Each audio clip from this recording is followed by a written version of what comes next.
so sorry. I let everybody down. I'm sorry. I would just like to know who reported. And I did not drink today. But you are saying your daughter was in the back of the car. Your son a piece of. Just say it. I don't think that. What I'm saying is, it was an irresponsible thing that occurred. There are recourses for that. There are consequences. In the fabric of society, teachers are entrusted with molding young minds, guiding them toward a future paved with knowledge and responsibility.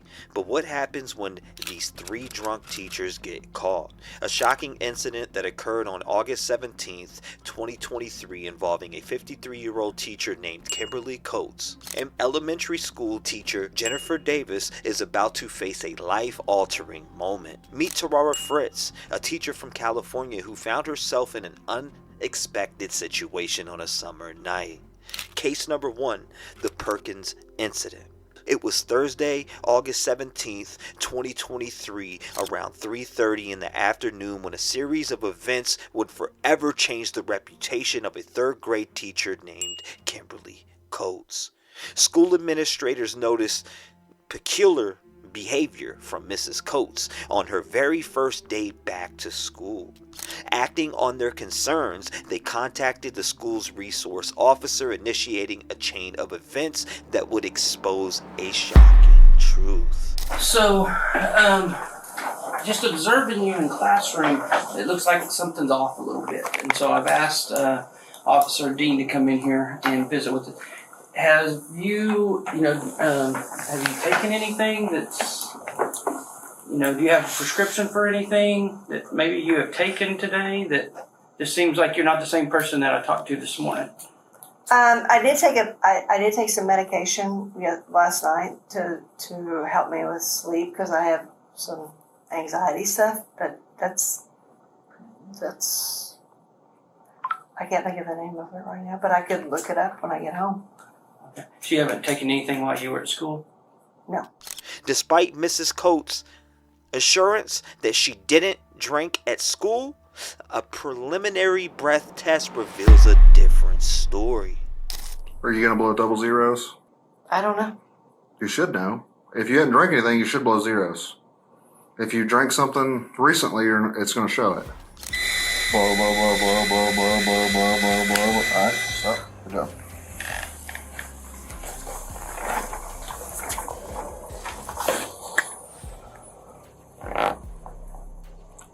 You want to tell me the truth?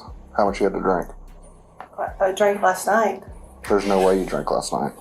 Well, I did drink last night. Did you drink at school is what he's asking you. Tell us the truth. I didn't drink at school. That wouldn't blow that right there. You blew 2 times the legal limit. I did? Yeah. You blew like a .24. I don't know what that means. Legal limit's .08. Okay. Do you drink often? Unfortunately, yes. Yes, okay. The reality sets in as Miss Coates realizes the gravity of the situation. The school administrator makes a shocking discovery in Miss Coates' classroom, further complicating an already dire situation. Okay, no more games, right? Yeah. Other than that. My juice? Gonna try again? That there is wine. I thought that was from yesterday. Did you drink it up here yesterday? Well, I brought it from home. That's all I wanted. I drank out of that yesterday. I didn't drink out of it today. You had your chance, to be honest. Well, and, I did. And then you wiped this out? But please let me call. I should charge you with tampering with evidence. The tension rises as Miss Coates struggles to accept the consequences of her actions. Can I just walk out without the handcuffs on? No, please just let me walk out. No, it's policy. I'm gonna cuff you up front. If you're gonna keep running your mouth, you're gonna get cuffed behind you. Wait, can I just talk to you for a second? Please. Please don't. Put your hands behind your back. No, I don't want to. You want to go to jail with No. multiple charges? No. Put your hands behind your back. Please don't do this. Please, I just want to talk to you. Can you just talk to me? Put your hands behind your back. The realization hits Miss Coates as she is led away in handcuffs, leaving behind a classroom of bewildered students and colleagues.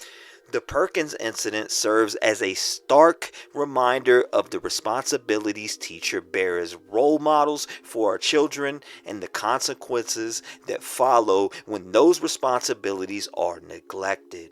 Case number 2, Tulsa, Oklahoma.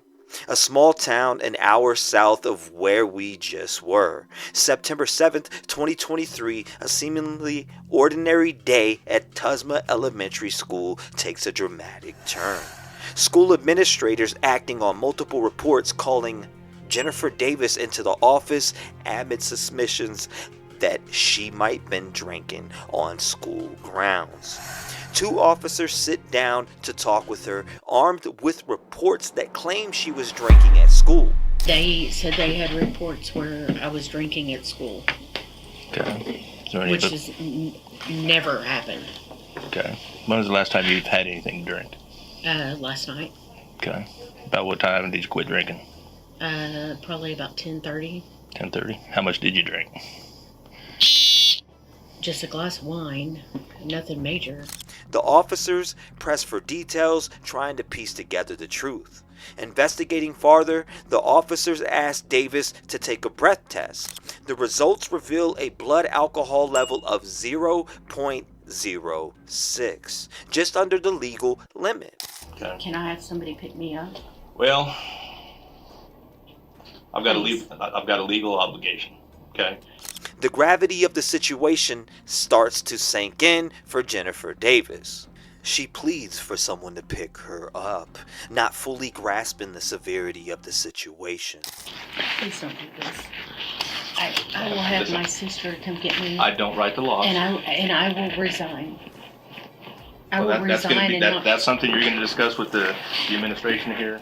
Davis realizes she won't just be heading home. Her teaching career is on the line. Administrators accept Davis's resignation before she is put into handcuffs. As she faces the consequences of her actions, Davis has one burning question. I would just like to know who reported. And I did not drink today. Well, I'm going to tell you from a legal standpoint, when people call in and report a crime, of any crime, we're not in the business of telling people who made the report. Davis, charged with public intoxication, is taken to jail, leaving behind a whirlwind of emotions and unanswered questions in the small town of Tulsa, Oklahoma. Case number 3. In Atlantic City, New Jersey, on June 27, 2023, around 10 p.m., the trouble began when Fritz made an improper left-hand turn. A collision ensued as another car hit hers, and to complicate matters, Fritz's daughter was in the back seat. Although Fritz refused to go to the hospital, the situation took a turn when an officer detected the unmistakable scent of alcohol on her breath.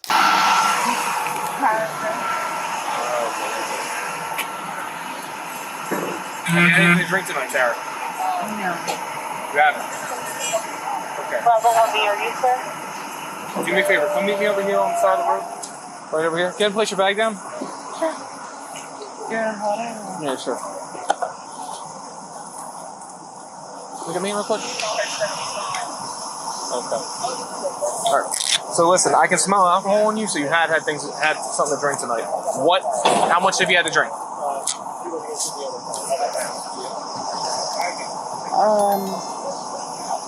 A margarita. A single drink? Yeah. Okay. All right, we're gonna do a couple psychophysical tests just to prove that you can walk Yeah. and that you were able to drive. Yeah. All right. I should have told you that. I'm sorry. I'm scared right now. This is like scary. I'm sorry. Count out loud. Count out loud. All right. Stop. Despite claiming to have had only a single margarita, Fritz struggled with the psychophysical tests. The officer decided to take her back to the station for a breathalyzer test, suspecting alcohol impairment. The breathalyzer revealed a blood alcohol concentration of 18, well above the legal limit. Fritz was faced with the consequence of her actions. Sorry. I'm sorry. Okay, so again, like I said, everything with police now is pretty much done. Robert's coming, he's on his way, he's gonna come sign the waiver, and then you can go home. I'm so sorry. No, I'm so sorry. I can't believe this happened. Fritz, a teacher working with children with disabilities, became increasingly frustrated with the situation. I'm a teacher. Like, I know what it's like to deal with. I'm sorry. So listen. I'm so sorry. I'm so sorry. You're going to talk to the prosecutor, alright? When? I have to. Alright, I'll tell you. Listen, you're going to get a court hearing, alright? And they're going to they do it on Zoom now. And what I would... And back home, so I can go back to California and do it? I mean, you wouldn't have to. I mean, really? A lot of times, listen, a lot of times what they're doing now is everything is via Zoom. And I teach kids with disability. Like, I'm not trying to justify anything, but I'm saying this is a really, like, what am I, and you say she's a really nice lady, but I can't tell her what to do. As emotions ran high, Fritz became upset, feeling judged for her actions. Fritz's anger persisted as she grappled with the potential impact on her career and personal life. here I am, and there's crackheads in the street. There's people in the street doing it, and then you're like blaming me, like I'm this horrible person, aren't I? Ma'am, ma'am, at the end of the day, what you did was you conducted a left-hand turn. You were the turning vehicle. You had a green light. The other guy had a green light. You conducted a left-hand turn to try and get onto 30, right? Turning vehicle is responsible for that turn. They own that. Listen to me. He? No. He's fine, because at the end of the day, the turning vehicle, when you turn, you're owning that turn. You're responsible for that turn. It's the same way in California. I'm sure you know that. You're responsible for that turn. What happened is a motor vehicle collision happened, okay? And at that point, I showed up, got EMS saying you're drunk. I can see that you're drunk. You have your daughter in the back seat. Do you think that I am... What do you think I'm supposed to do at that point? I'm not saying... What am I supposed to do? Do you know it's what that's like? It's not going to be... For me to go home, what am I going to do now that you charge me a drunk? Do you know what that's like? You know what that does to me? Despite the severity of the situation, the officer tried to offer reassurance and advice. Fritz is charged with reckless driving and operating under the influence.